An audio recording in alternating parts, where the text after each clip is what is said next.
surface, college sports are as they always have been. Attend a game today and you're bound to get what you came for. Athletes performing at their best, pushing their physical limits, and chasing competitive excellence. But there's another game being played behind the scenes, and there's no playbook for this one. Look deeper, and you'll start to see changes sweeping the field. And just like with any other game, there will be winners, and there will be losers. Conference realignment isn't the only hot topic in college football, though. NIL remains on everybody's mind.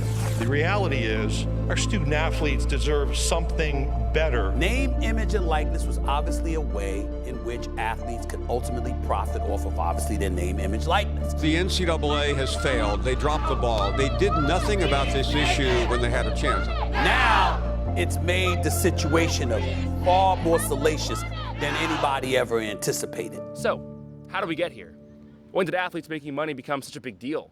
Not too long ago, people welcomed things like NIL and revenue sharing as empowering for college athletes. Many still do, but not so fast. There are unintended consequences to face, examine, and tackle head on. Welcome to the pay era. First of all, we need to define amateurism. It's a term familiar to longtime fans of college sports, which holds that athletes cannot be compensated for their athletic services. So while colleges and universities are perfectly free to generate revenue from ticket sales, merchandise, broadcasting rights, and, most importantly, the name, image, and likeness of its college athletes. It's melty, it's crunchy, and it's queso-y. Easiest choice I've ever made. The players themselves can't. Or at least they couldn't before. That's all changing, and it's thanks in part to the Supreme Court.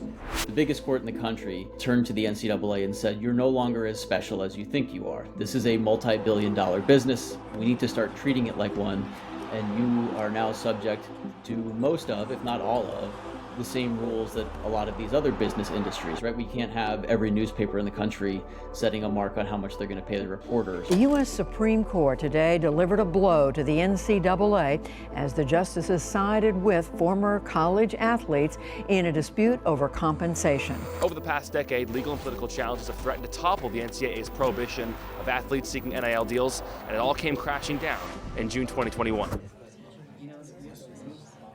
We need to safeguard the non-employment status of student athletes to maintain the core principles of collegiate athletics. The Supreme Court only rules on 100 to 150 cases per year, but that didn't stop them from ruling against the NCAA in a June 2021 antitrust lawsuit, NCAA v. Alston, which signaled the end of the NCAA using amateurism, its academic mission, or anything else as justification for prohibiting college athletes from making money off their own name, image, and likeness. And the ball has kept on rolling in the modern day.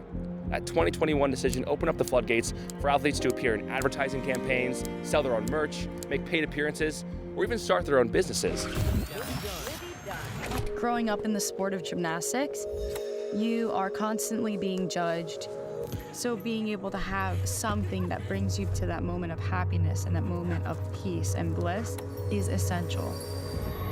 But it didn't give them access to the revenue earned by their own schools from broadcasting and monetizing so-called amateur sports.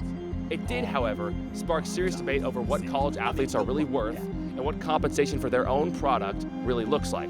At the end of the day, we are treating these college athletes as employees, but we're saying they're students, and that just simply doesn't fly anymore.